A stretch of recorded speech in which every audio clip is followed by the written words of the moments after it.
কি ব্যাপার? কালু দাদা দেখছি জমিটা এখনো চাষ করে নেয়নি। এজন্যই ভাগে ফসল চাষ করা ভালো নয়, কিন্তু নিজে চাষ করার মতো সামর্থ্য তো আমার নেই। কি আর করব, এখন কালু দাদার কাছে যাই, গিয়ে দেখি বেচারাটা কি করছে।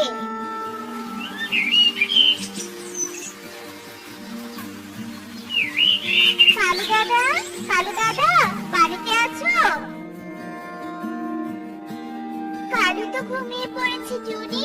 তা তুই কি আখের কাণ্ড এনেছিস? হ্যাঁ দিদি, আমি তো আখের কাণ্ড এনেছি, কিন্তু কালু দাদা তো জমিটা চাষ করে নেয়নি। এখন জমি চাষ করতে করতে তো সব কাণ্ড শুকিয়ে যাবে। টুনি এসেছিস? আসলে আমার শরীরটা একটু খারাপ লাগছে, তাই একটু বিশ্রাম করছিলাম। এই নে জমি চাষের টাকা, তুই একটু জমি চাষ করে আখের কাণ্ডগুলো লাগিয়ে দে না। আচ্ছা ঠিক আছে দাদা। দাদা, এই যে আমাদের ভাগের জমি, জমিটা ভালো করে চাষ করো তো, যাতে ভালো ফসল হয়। আচ্ছা ঠিক আছে টুনি, আমি ভালো করে জমি চাষ করছি।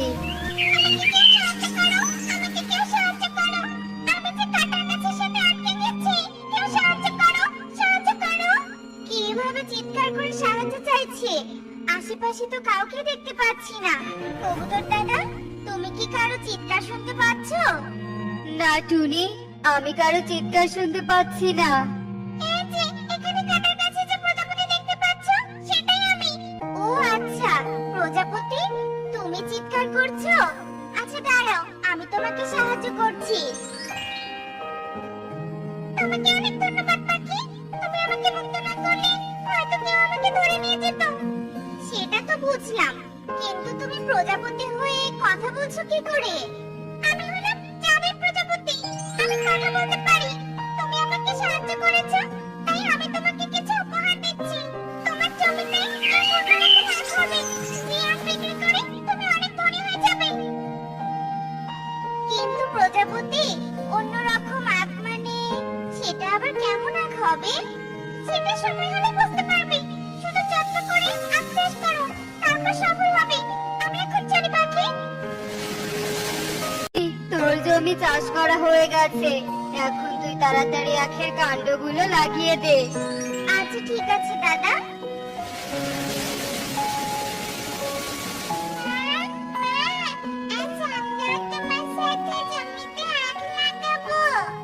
কাজ করতে পারলে আমারই ভালো হতো, কিন্তু তোরা অনেক ছোট, তাই এই কাজগুলো করতে পারবি না রে। তবে তোরা আমাকে আখের কাণ্ডগুলো এনে দে, আমি শুধু গর্ত করে লাগিয়ে দিচ্ছি। আচ্ছা ঠিক আছে মা, চল দেখি আমরা কাজে লেগে পড়ি। এই দিদি, দেখ আমাদের জমিতে অন্যরকম আখ হয়েছে। আমি এমন আখ কখনো দেখিনি। আমিও তো দেখিনি। একে এই আখগুলো দেখে সোনার মনে হচ্ছে। তার মানে কি আমাদের জমিতে সোনার আখ হয়েছে?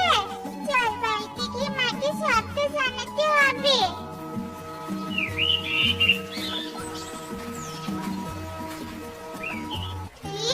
সোনার আখ হয়েছে? তাহলে এই প্রজাপতি জাদু দিয়ে এই উপহার দিয়েছে। তাহলে কালু দাদাকে নিয়ে জমিতে যেতে হবে। কোন প্রজাপতি? কালু দাদা, কাকুলি দিদি, তাড়াতাড়ি বাইরে এসো, একটা খুশির খবর আছে। তাই নাকি রে টুনি? বল দেখি কি খুশির খবর আছে? আমাদের জমিতে সোনার আখ হয়েছে। কি সোনার আখ? কিন্তু সোনার আখ আবার কি করে হলো? আগে তাড়াতাড়ি জমিতে চলো, তারপর যেতে যেতে সবটা বলছি, নয়তো যে কেউ এসে সব আখ চুরি করে নিয়ে যাবে। হ্যাঁ টনি, তুই একদম ঠিক বলেছিস।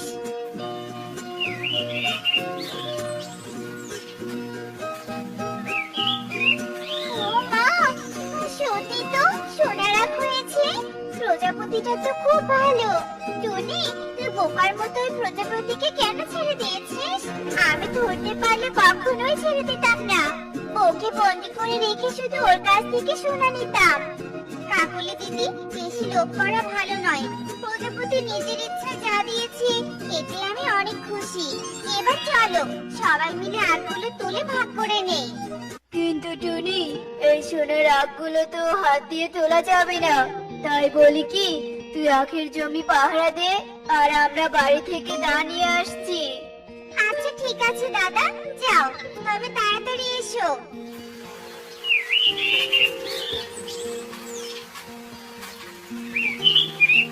কাকুলি, আমি ভাবছি কি টুনিকে আখের কোনো ভাগ দিব না। সব আখ যদি আমাদের হয় তাহলে আমরা যে অনেক ধনী হয়ে যাব। কিন্তু কিভাবে সব আখ আমাদের করে নিব? টুনি কি তার ভাগ ছেড়ে দিবে? আমার মাথায় একটা বুদ্ধি এসেছে, সেই বুদ্ধিতে কাজ করলে সব আখ আমাদের হয়ে যাবে কাকুলি। টনি, টনি, সর্বনাশ হয়েছে। আমরা বাড়িতে যেতেই কালু হঠাৎ মাথা ঘুরে কুয়োর ভিতরে পড়ে গেছে। আমি একা কালুকে টেনে তুলতে পারছি না রে। তুই একটু আমাকে সাহায্য কর না রে টুনি বোন। আচ্ছা ঠিক আছে কাকুলি দিদি, আমি এক্ষুনি যাচ্ছি। মা টুকি রকি, তোরা আখের জমিটা পাহারা দে তো।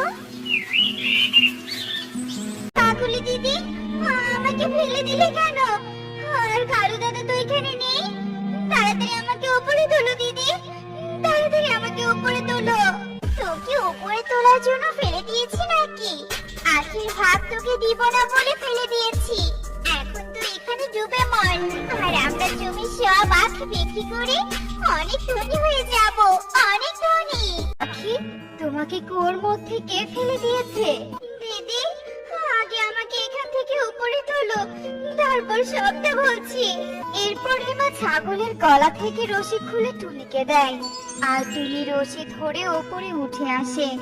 আর তারপর রিমাকে টুনি সব কথা খুলে বলে। ওই পাখিরা তো খুব খারাপ, তুমি আমাকে ওই পাখিদের কাছে নিয়ে চলো, তারপর আমি ওদের ধরে খাঁচায় বন্দি করে উচিত শিক্ষা দিব।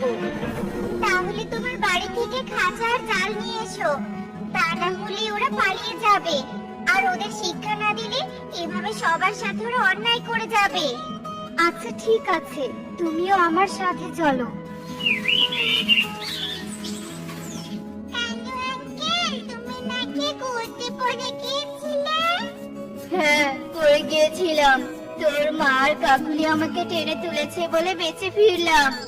তোমরা তো চলে আসলে, কিন্তু মা এলো না কেন? তোর মা তো বাজারে বস্তা কিনতে গেছে। আখগুলো বস্তায় করে বিক্রি করতে নিয়ে যেতে হবে, তা না হলে যে ডাকাতরা সব আখ কেড়ে নিবে। তাই তোর মা তোদের দুজনকে আখ কাটতে বললো। তাড়াতাড়ি আখগুলো কাটা শুরু করতো। কানু আঙ্কেল, মা এখনো আসছে না কেন? বাজারে যেতে আসতে তো সময় লাগবে নাকি? তোরা বাড়িতে চলে যা, আর আমরা আখগুলো নিয়ে বাড়িতে যাই। তোর মা আসলে আমাদের বাড়িতে পাঠিয়ে দিস, বাড়িতে আখগুলো ভাগ করব। আচ্ছা ঠিক আছে আঙ্কেল। আলু, আমরা এখন এখান থেকে উঠবো কি করে? কি কোথায় আছো? আমাদের বাঁচাও, আমরা যে কুয়োর ভিতরে ডুবে যাচ্ছি, বাঁচাও। কি ব্যাপার, কুয়োর ভিতরে আবার কে পড়লো? রিমা দিদি, চলো তো গিয়ে দেখি। এ কি, তোমরা কুয়োর ভিতরে পড়লে কি করে? টনি, তুই বেঁচে আছিস? আমাদের ক্ষমা করে দে বোন, তোর সাথে অন্যায় করেছি বলে আজ আমরা কুয়োর ভিতরে পড়ে গেছি। তুই আমাদের বাঁচা রে, বাঁচা। হ্যাঁ টুনি, দয়া করে আমাদের সাহায্য কর, সাহায্য কর। তোদের মতো খারাপ পাখিদের শাস্তি এভাবেই পাওয়া দরকার। এখন কুয়োর ভেতরেই ডুবে মর। দিদি, ওরা ওদের ভুল বুঝতে পেরেছে, তাই ওদের একটু সাহায্য করো। ওরা আমার প্রতিবেশী, তাই চোখের সামনে এভাবে ওদের মরতে দিতে পারছি না। টুনির কথা শুনে রিমা কালু ও কাকুলিকে ওপরে নিয়ে আসে। উফ বাবা, অবশেষে বাঁচতে পারলাম। দিদি, তোমাকে অনেক ধন্যবাদ।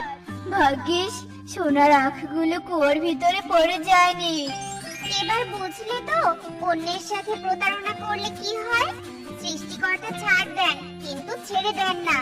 অন্য কোনো পাখি হলে তোমাদেরকে আখের ভাগ দিতই না। অন্যায় করতে পারি না। চলো এবার আটগুলো ভাগ করা যাক। এখন থেকে সবাই মিলেমিশে থেকো। টুনি, আমি তাহলে আসি। এই নাও টোনা, আজকে সিঙ্গারাগুলো বানাতে একটু দেরি হয়ে গেল। কি আর করব, আগুন জ্বালানোর জন্য ঘরে কোনো কাঠ ছিল না, আর এজন্য সকালে উঠে জঙ্গলে কাঠ কুড়াতে গিয়েছিলাম, আর তাই তো একটু দেরি হয়ে গেল। দেরি হয়েছে বলে এত চিন্তা করছো কেন বলো তো? তোমার বানানো সিঙ্গারা শহরে নিয়ে যেতে না যেতেই তো বিক্রি হয়ে যায়। তোমার জন্য শহরের অনেকেই আমাকে অনেক সম্মান করে। আমি তাহলে এখন যাই টুনি, নয়তো এবার সত্যি সত্যি দেরি হয়ে যাবে। স্বপ্ন, ও শহরে একটা ছোট ঘর বানিয়ে শহরেই বাকি জীবনটা পার করবে। তাই তো অনেক দিন থেকে আমরা দুজনেই কষ্ট করে টাকা জমিয়েছি, শুধুমাত্র শহরে একটা জমি কিনবো বলে। এখন মনে হয় টুনির স্বপ্নটা পূরণ করার সময় হয়ে এসেছে। একে টুনো, তুই আজকে টুনির হাতে সিঙ্গারা বেচতে এসেছিস? কালকে শুধুমাত্র দুটো সিঙ্গারা নিয়ে গেছি জন্য আমার বউ আমাকে অনেক বকেছে। সে আরো সিঙ্গারা খেতে চেয়েছে। তুই বরং একটা কাজ কর, সবগুলো সিঙ্গারা আমাকে দিয়ে দে। এতগুলো সিঙ্গারা বউয়ের জন্য নিয়ে যাবে নাকি কবুতর দাদা? হ্যাঁ রে টোনা, সবগুলো সিঙ্গারা নিয়ে গিয়ে ফ্রিজে রেখে দেব, আর আমার বউ যখন ইচ্ছে তখন সিঙ্গারা খাবে। আর এই নে 1000 টাকা।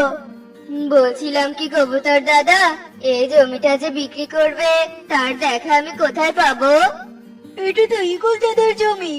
ওই যে দূরে একটা পাকা বাড়ি দেখা যাচ্ছে, ওটা ইগল দাদার বাড়ি। আর ইগলকে জমি কেনার কথা খুলে বলে।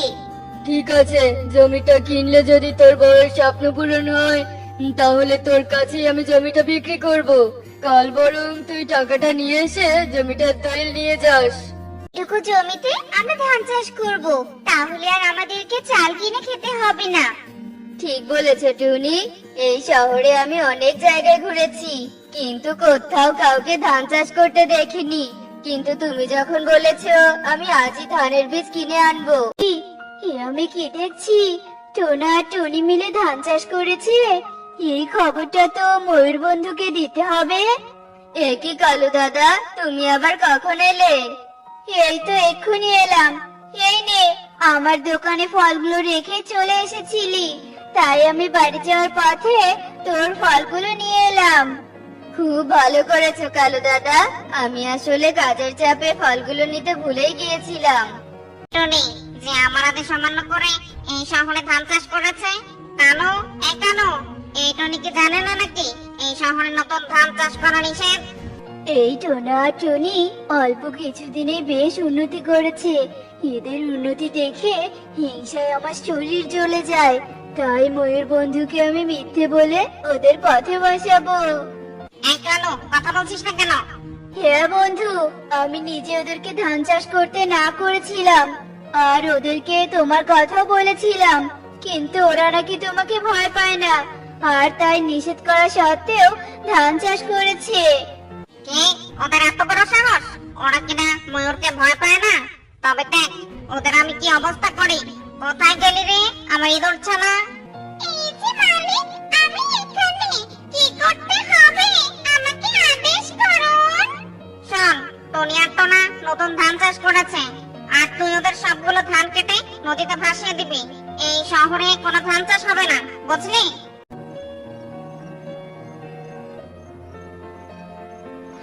ওনা, তুমি তো বলেছিলে এই শহরে কেউ কখনো ধান চাষ করেনি, তার মানে কেউ আমাদের ধানগুলো কেটে নদীতে ভাসিয়ে দিয়েছে। হায় হায় রে, আমাদের এত বড় সর্বনাশটা কে করলো? এখন আর কেটে কি হবে? ওই যে টুনি, একটা নৌকা, চলো আমরা ওই নৌকাতে চড়ে যেটুকু পারি ভেসে যাওয়া ধানগুলোকে নৌকায় তুলি। এখনো ভাত রান্না করনি কেন? ওগো, বাজারে নাকি কোনো দোকানে কোনো চাল পাওয়া যাচ্ছে না, আর ঘরে যে কোনো চাল নেই, তাই এখনো রান্না করা হয়নি। ময়ূর বন্ধু, আমার খুব খিদে পেয়েছে, আমাকে একটু ভাত খেতে দাও না। বাজারেও নাকি চাল পাওয়া যাচ্ছে না। আমাদের এই শহরের বনে ধান চাষ না হয় চালের অভাব দেখা দিয়েছে। ঠিক বলেছিস রে কালু, আর এজন্য আজকে বাড়িতেও ভাত রান্না খোঁজ নিয়ে দেখতো কারো বাড়িতে কোনো চাল পাস কিনা। এদের ধানগুলো তো নদীতে ভাসিয়ে দেওয়া হয়েছিল, কিন্তু এরা এই ধানগুলো কোথায় পেলো? ধুর, আমার এত ভেবে কাজ নেই। নিজের খাবার জোগাড় করতে পারলে আমার আর কোনো চিন্তা থাকবে না।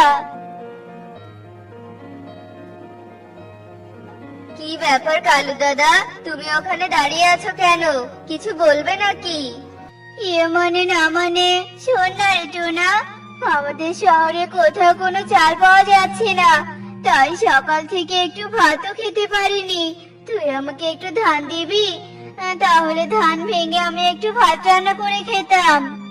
এসব তুমি কি বলছো কালু দাদা? শহরে কোনো চাল পাওয়া যাচ্ছে না কেন? এই শহরে চাল পাওয়া যাবে কি করে?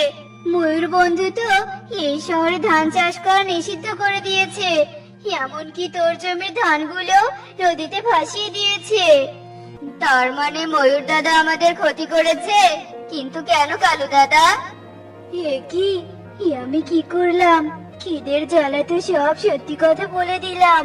ময়ূর বন্ধু জানতে পারলে তো আমাকে আর আস্ত রাখবে না। শোন না, আমি যে তোকে এগুলো বললাম, তুই আবার ময়ূর দাদাকে বলিস না। আমার জমির ধানগুলো যে ময়ূর দাদার পোষা ইঁদুর কেটেছে তা আমি কাল রাতে বুড়িমার কাছে জেনে গেছি।